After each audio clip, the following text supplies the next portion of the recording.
banyak penderitaan.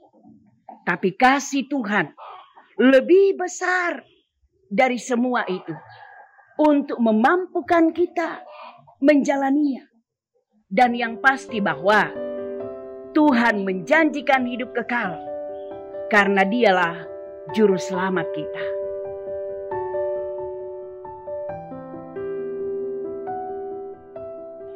Shalom.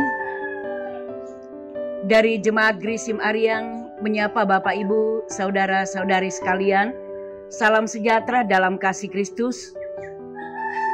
Selamat berjumpa dalam acara BIA, Berbagi Inspirasi Alkitab, edisi Minggu 22 Agustus 2021. Dari keempat bahan bacaan firman Tuhan hari ini,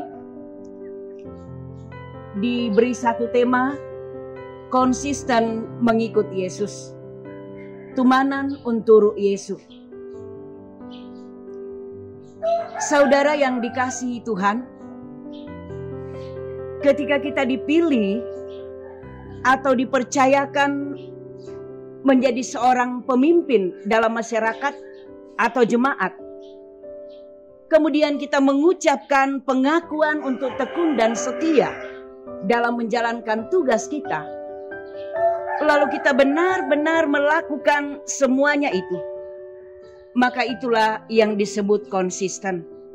Kita tidak lari dari apa yang menjadi komitmen kita. Dalam Injil Yohanes pasal 6 ayat yang ke-60 hingga ayat yang ke-71 dibagi dalam dua perikop. Ayat 60 sampai ayat 66 diceritakan bahwa banyak murid-murid atau pengikut Yesus yang mengundurkan diri dan tidak mau mengikut Yesus. Apakah karena mereka tidak menikmati pelayanan dan perhatian Yesus kepada mereka? Tidak, saudara-saudara. Namun jelas dalam Alkitab menceritakan bagaimana pelayanan dan perhatian Yesus sungguh amat luar biasa. Tetapi mereka mengundurkan diri oleh karena mereka tidak sanggup menerima dan melakukan pengajaran keras Yesus. Tidak mau taat, tidak mau memikul akibat-akibatnya mengikut Yesus. Mengikut Yesus, mau mengikuti yang senang-senang saja. Di sini terlihat ketidakkonsistenan dari mereka sebagai pengikut Yesus. Namun di sisi yang lain, pada ayat yang ke-67 hingga ayat yang ke-71, ketika Yesus menentang 12 muridnya dengan memberi pertanyaan, apakah kamu tidak mau pergi juga?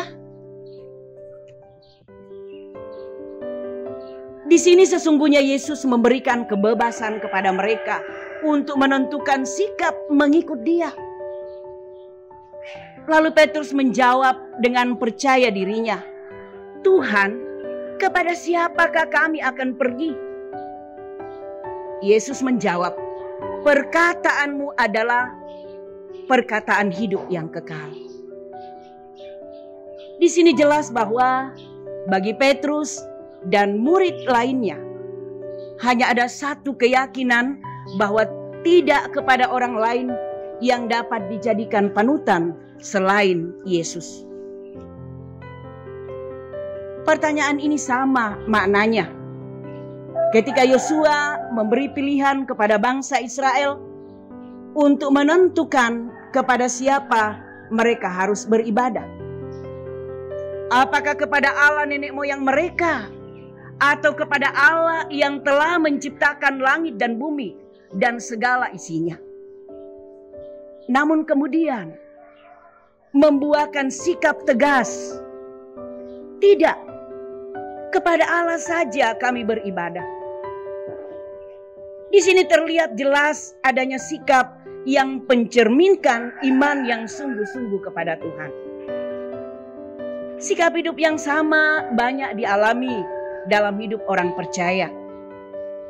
Bahwa di awal perjalanan kekristenan, pengakuan iman yang sungguh, mengaku Yesus sebagai Tuhan dan Juru Selamat, membuat mereka begitu semangat menjalani hidupnya. Tetapi seiring waktu berjalan, lalu kemudian penderitaan, pergumulan berat terjadi, membuat kepercayaan itu menjadi pudar, dan akhirnya meninggalkan komitmennya sebagai pengikut Kristus. Seperti sikap murid-murid tadi.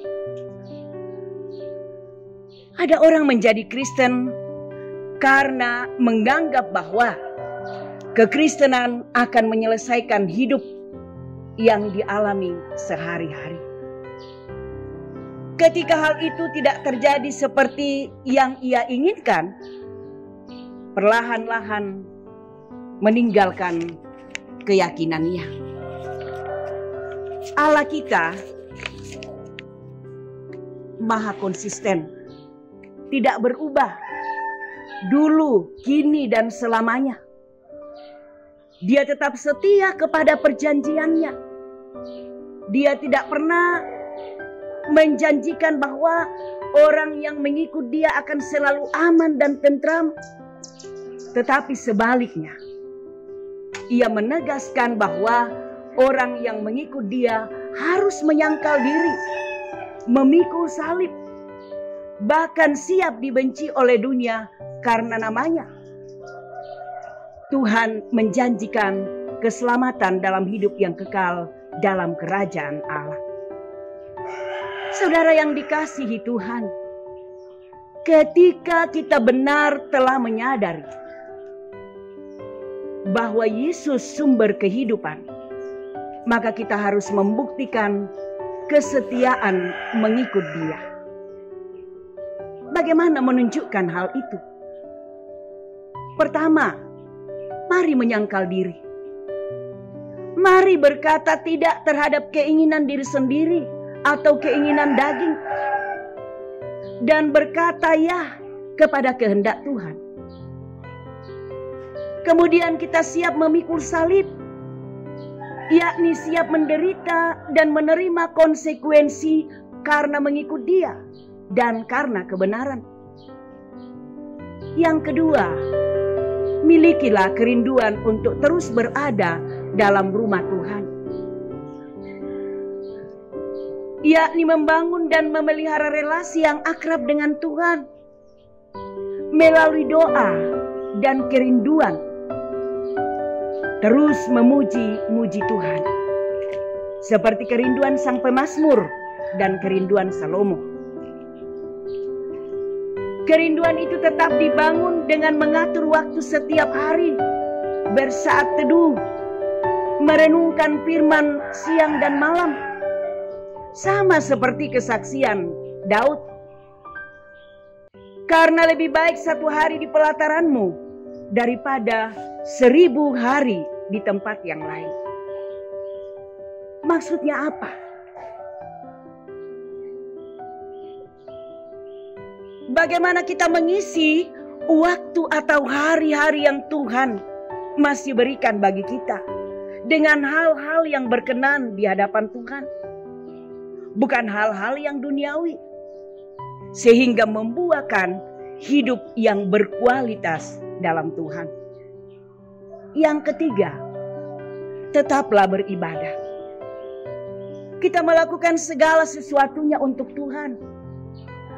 Jika beribadah di gereja bukan supaya dilihat orang, bukan sekedar kebiasaan, tapi benar-benar karena wujud syukur kita, tanda iman kita atas kasih dan pemeliharaan Tuhan yang sudah menyelamatkan kita.